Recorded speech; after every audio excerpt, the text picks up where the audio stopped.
नि सा गा पनि पनि धा पा पद पद गा नि ध सा नि सा गा पनि पनि धा पा पद पद गा नि ध सा ही गाथा अस्तित्वाची शौर्याची पराक्रमाची ही गाथा अस्तित्वाची शौर्याची पराक्रमाची या मातीमधल्या कणाकणातील मौल्यवान रत्नांची या मातीमधल्या कणाकणातील मौल्यवान रत्नांची कर्तृत्व इथे गगनाला भिडे परिमोल जाणून घेऊ व्यक्तिविशेष नमस्कार विद्यार्थी मित्रांनो, स्पेक्ट्रम अकॅडमी पुरस्कृत रेडिओ MPSC गुरुच्या व्यक्तिविशेष या सत्रात मी RJ निशा तुम्हा सर्वांचे सहर्ष स्वागत करते. मित्रांनो, आपण व्यक्तिविशेष हे सत्र नेहमी ऐकत असतो.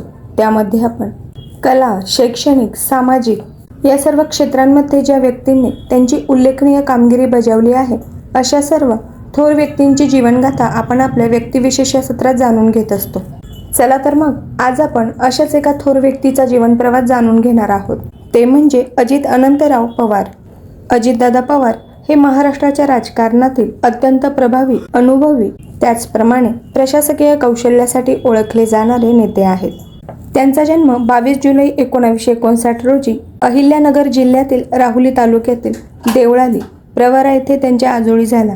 त्यांचे मूळ गाव पुणे जिल्ह्यातील बारामती तालुक्यातील काटेवाडी हे आहे.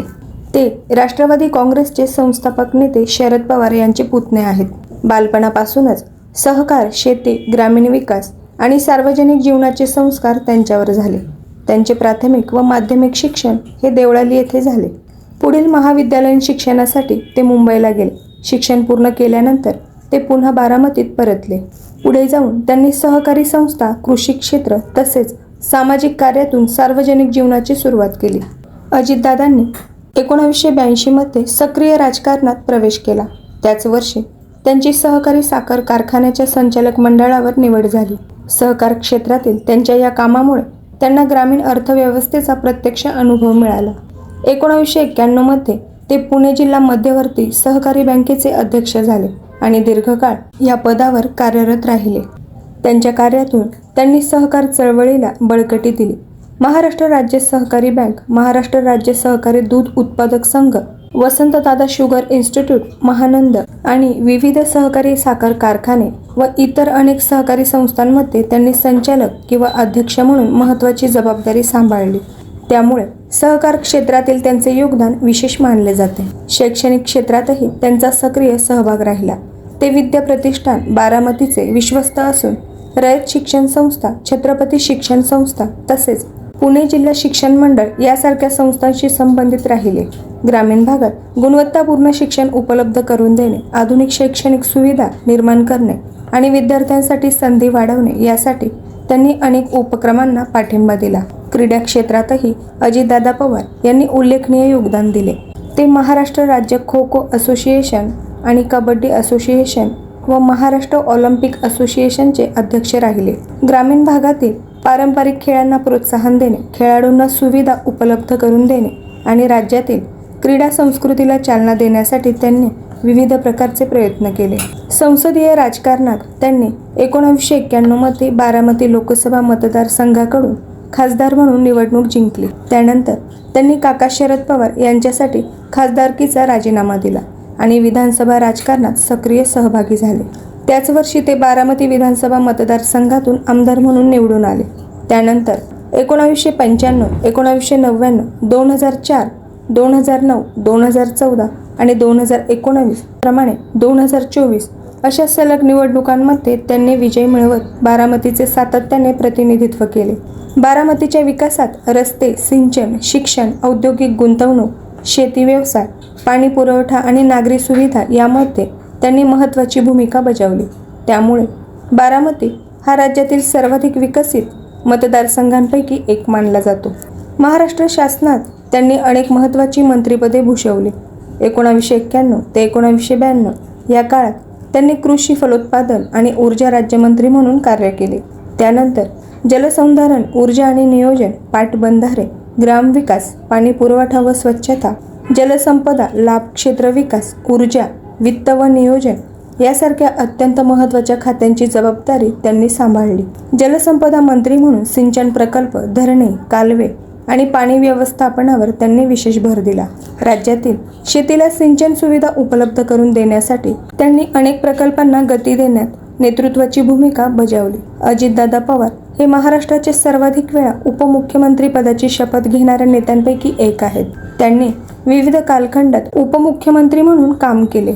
वित्त, नियोजन आणि ऊर्जा यासारख्या महत्त्वाच्या विभागांचे नेतृत्व केले. अर्थसंकल्प सादर करण्यात त्यांचा मोठा अनुभव असून महाराष्ट्राच्या आर्थिक नियोजन, महसूल व्यवस्थापन, पायाभूत सुविधा, विकास कामांसाठी निधीचे नियोजन आणि वित्तीय शिस्त यामध्ये त्यांचे योगदान लक्षणीय मानले जाते. प्रशासनातील जलद निर्णय क्षमता, अधिकाऱ्यांशी थेट संवाद, वेळेचे काटेकोर नियोजन आणि कामाचा सातत्याने आढावा घेण्याची कार्यशैली ही त्यांची खास वैशिष्ट्ये मानली जातात.